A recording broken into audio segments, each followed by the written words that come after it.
Halo guys, balik lagi sama gue di channel Bermatin dan salam profit. Oke guys, jadi gimana nih ya? Banyak banget yang komen, aduh bang, nih gue baru percaya nih soal ramalan dukun cryptocurrency yang pernah diupload sama abang ya. Waktu itu pernah upload nih guys ya, tanggal kehancuran kripto nih, peramal kripto ya. Ini tanggal 10 Juni ya, gue upload teman-teman. Jadi banyak yang komen, aduh bang, gimana nih ya? Baru pada panik gitu kan kemarin pertama-tama. Saya pribadi itu iseng ngupload, tapi banyak yang ngehujat, sekarang malah jadi panik. Ayo ya kan teman-teman. Jadi kita bakalan ngebahas tentang kabar terkini mengenai sentimen-sentimen yang ada di pasar kripto ya teman-teman, terutama Bitcoin seperti apa. Jadi langsung aja ke inti videonya. Jadi yang pertama itu adalah ini ya, dari Presiden Iran meminta kripto memiliki kerangka hukum ya. Jadi untuk kepastiannya itu seperti apa ya. Iran sedang mencari cara untuk memperkenalkan kerangka hukum untuk cryptocurrency, sementara penambangan Bitcoin atau BTC tetap di bawah embargo di negara itu ya. Selama pertemuan Dewan Koordinasi Ekonomi Kabinet pada hari Selasa, Presiden Iran Hassan Rouhani menekankan perlunya melegalkan kegiatan cryptocurrency untuk melestarikan dan melindungi kepentingan nasional tuh ya guys ya. Dia mau melegalkan, tapi ingat mereka juga perlu nih kerangka hukumnya seperti apa nih ya. Jadi biar lebih pasti, lebih aman dan lain sebagainya ya teman-teman. Rouhani mengatakan negara harus memperhatikan persyaratan hukum dan teknis terkait mata uang kripto dan digital, memperhatikan resiko perdagangan cryptocurrency ya. Rouhani menekankan bahwa kesadaran masyarakat di bank ini diperlukan untuk menghindari entry yang tidak profesional. Jadi maksudnya beli koin asal-asalan, masuk di harga asal-asalan ya. Jadi pokoknya masuk terjun di dunia kripto tuh secara asal-asalan ya teman-teman. Nah, untuk melegalkan aktivitas cryptocurrency dan melindungi modal masyarakat di area ini, kita harus memikirkan solusi segera mungkin untuk menetapkan serta mengkomunikasikan undang-undang dan instruksi yang diperlukan. Nah, jadi dia istilahnya mau gercep juga nih ya, mau melegalkan kripto juga tapi dengan beberapa regulasi atau aturan-aturan ya teman-teman. Yang ini datang dari Iran ya, ini yang pertama. Lalu kedua ini adalah bad news dari SEC ya. Thailand telah melarang NFT dan token berbasis meme. Waduh ya guys ya. Ya tidak ada lagi NFT atau token berbasis meme. Waduh guys nih. Tuh, Komisi Sekuritas dan Bursa Thailand telah mengeluarkan pedoman yang melarang pertukaran kripto untuk mendukung 4 jenis token yang berbeda. Ya nih. Dalam mengumumkan hari Jumat ya, dari SEC-nya Thailand nih ya. Badan mengatur mengatakan bahwa Sekretaris Jenderal ya teman-teman telah menyetujui pedoman pertukaran kripto. Nah ini tentang aturan, ketentuan dan prosedur untuk melakukan bisnis aset digital pada Rabu tuh untuk mulai berlaku. Aturan baru melarang pertukaran Thailand menangani token berbasis meme, token berbasis penggemar ya, dan token non fungible itu NFT, dan token yang dikeluarkan dari pertukaran itu adalah exchange ya teman-teman ya. Nah jadi ini yang perlu diperhatikan nih dari Thailand nih. Waduh, ini mulai nyerang juga nih dari SEC-nya Thailand nih guys ya. SEC menyatakan bahwa setiap cryptocurrency yang dikeluarkan oleh bursa harus benar-benar sesuai dengan deskripsi dalam kertas putih white papernya ya, terpisah mereka, serta pedoman aset digital yang ada. Jika pertukaran gagal mencapai persyaratan ini, otoritas pengatur mengatakan bahwa token akan dihapus dari daftar atau dari listing ya teman-teman. Pertukaran Thailand memiliki waktu 30 hari untuk menyesuaikan kebijakan mereka untuk mendaftarkan token untuk mematuhi batasan baru menurut SEC. Jadi mereka buat sebuah aturan baru ya, batasan-batasan baru, regulasi baru untuk istilahnya kalau misalkan ini tokennya memang nggak jelas dan tidak memenuhi standar dari mereka, ya itu token itu bakalan di delisting atau dihapus. Ya gitu guys intinya. Ya teman-teman.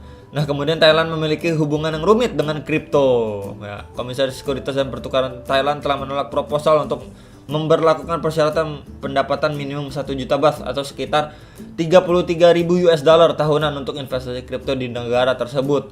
Nah, komisi tersebut menyatakan bahwa draft makalah sebelumnya diterbitkan untuk mengevaluasi sentimen investor menurut sebuah laporan yang diterbitkan oleh Bangkok Post ya.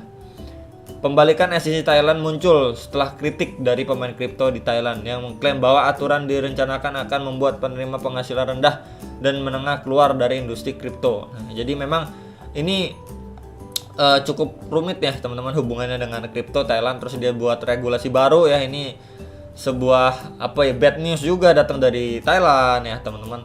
Kemudian ini dari Belanda nih. Pejabat Belanda menyerukan larangan penuh terhadap kripto tuh. Belanda harus melarang penambangan, perdagangan, dan penyimpanan Bitcoin karena tidak memenuhi salah satu dari 3 fungsi uang dan berguna bagi penjahat, kata seorang pejabat Belanda ya. Jadi memang kalau misalkan kejahatan itu nggak cuman di dunia kripto ya, di saham di banyak platform lain juga ya, di wadah lain nggak cuman kripto itu ya, yang scam yang lain sebagainya itu emang banyak gitu ya, nggak cuman di kripto atau Bitcoin doang, bahkan di fiat atau uang kertas juga itu banyak banget teman-teman, yang kejahatan lah, penipuan lah, dan lain sebagainya, money laundry lah ya teman-teman.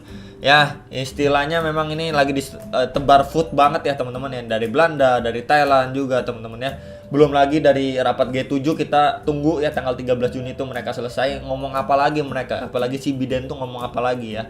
Makanya ya ramalan untuk dukun kripto itu ya bisa aja bener kan, bakalan jatuh ke 28.000 ya. Who knows ya teman-teman. Sekali gitu hanyalah ramalan ya. Boleh percaya boleh enggak ya, nggak percaya juga nggak apa-apa teman-teman ya. Jadi ini beberapa bad news dan kita langsung lihat ke chart harganya teman-teman. Nah dia ini sudah mengalami koreksi, ini weekend ya guys ya, dan sekarang nyentuh di sekitar 35.500 untuk si Bitcoin ya teman-teman. Ini udah hampir nyentuh garis biru, yaitu support dari 35.000. Kalau misalkan dia ambles ya, breakdown dari supportnya, yaitu alamat OTW ke balik lagi ke area ungu ini ya, sekitar 29.000, 28.000, 30.000 untuk si Bitcoin. Nah kalau kita lihat dari kita lihat dari MA10 dan MA30 nya, memang dia istilahnya ini sudah masih jauh nih ya guys ya, masih jauh, tapi nggak menutup kemungkinan dia mau dead cross gitu ya, nggak menutup kemungkinan. Nah kalau dari MACD nya dia sudah mau bersilangan nih, sudah mau dead cross gitu guys. Nah, di sini juga didukung oleh volume penjualan yang cukup tinggi juga nih guys. Ya. Makanya dia short ke bawah nih. Kemudian kita kalau lihat dari time frame 1 jamnya ya teman. Nah, dia ini emang sudah dead cross nih. MA10 dan MA30-nya ya, sudah melambangkan dead cross ya. Di sini ada volume pembelian walaupun kecil. Kemudian kalau kita lihat dari candle atau grafik 1 minggunya ya, 1 week-nya dari Bitcoin ya teman-teman. Dari Bitcoin. Nah, di sini itu ada confirm 2 candle. 2 candle apa ya? 2 candle doji nih. Ini doji 1, ini doji kedua guys ya. 2 candle doji. Nah, ya jadi doji candle itu ada apa aja? Ada beberapa jenis candle nih guys ya. Jadi istilahnya untuk area orang beli dan jualnya itu berimbang. Ya guys ya. Kita bisa lihat di sini. Nah, ya, kurang lebih itu berimbang antara jual dan belinya. Teman-teman nih. Makanya ada candle doji. Ya, kita lihat double candle itu, double doji itu bisa apa sih? Kita bisa lihat nih teman-teman. Ya, dia bisa reversal naik atau juga bisa turun. Ya. Lanjut penurunan nih guys ya. Ini kan kurang lebih sama kayak kita nih. Ini udah turun, ya, agak-agak sideways, turun lagi kita kalau lihat ya. Tuh guys ya. Udah turun agak-agak sideways terus bakal bisa turun lagi, bisa aja. Ya. Jadi memang double doji ini bisa 2 hal teman-teman ya, bisa mengalami kenaikan lanjut atau turun lanjut SOR gitu teman-teman ya. Kita lihat nih perkembangan, tapi kalau misalkan kita lihat dari kabar-kabar akhir ini juga didukung sama the weekend juga ya, mungkin bakalan lanjut SOR gitu teman-teman ya. Ini kemungkinan besarnya lebih mengarah ke koreksi harga sih ya teman-teman. Kalau misalkan kita lihat dari kabar-kabar atau berita-berita yang muncul akhir-akhir ini ya. Jadi ya sangat mungkin dia SOR ke area sini teman-teman ya. Nginjek lagi ke area sekitar 30.000, 28.000 ya. Kemungkinan terburuknya masih sama teman-teman ya. Nginjek ke area 20.000 sampai 23.000 untuk si Bitcoin. Ya, itu kemungkinan terburuknya ya teman-teman. Jadi ini harus kita perhatikan juga ya teman-teman, beberapa hal juga, kabar-kabar terbaru juga. Nanti kalau misalkan ada kabar terbaru tentang hasil rapat atau kabar dari G7 juga pasti akan saya infokan juga ya di video YouTube-nya ya teman-teman. Tapi inilah beberapa hal yang bisa kita tahu ya untuk perkembangan market crypto sekarang. Bagaimana menurut pendapat kalian ya? Bisa tulis komentar kalian di kolom komentar ya guys.